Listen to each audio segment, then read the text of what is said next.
But when I reached my son lying on the bridge, flat on his face, and I run and pick him up and I call for him and I look at his face, his eye was open and watching me.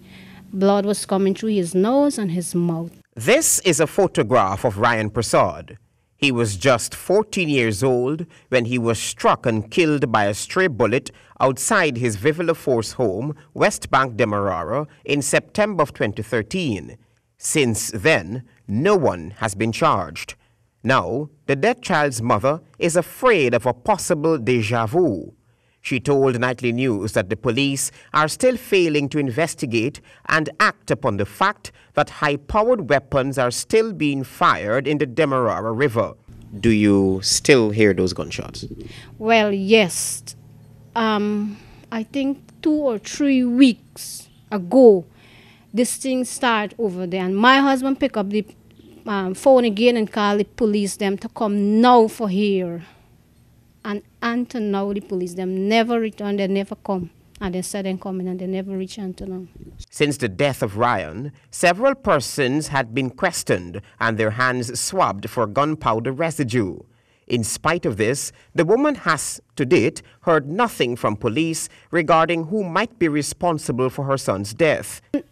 I just in a pain like that, just grieving, and I leave it like that because it is a heart pain within inside of me. Until today, I am grieving inside of me, and my whole house is in a pain, grieving after my son's death from that times. But I said to myself, I leave it in the hands of God.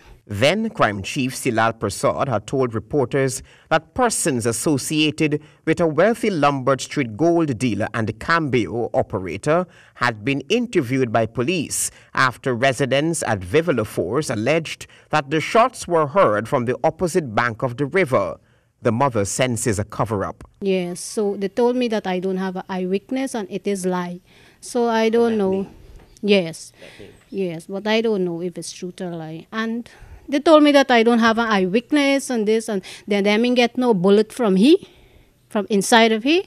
So then I don't have a proof. And they said that when I went the last, they told me that it is on the deadline. The almost tearful woman took Nightly News to the spot where her 14-year-old son was shot and killed.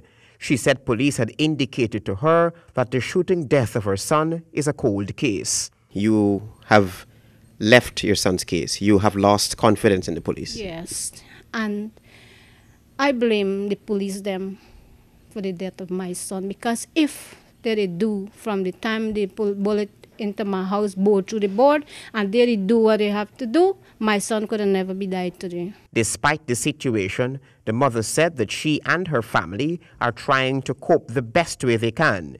She wants the case reopened, alleging that the police know where the shot came from and who fired it. Travis Chase, HGP Nightly News.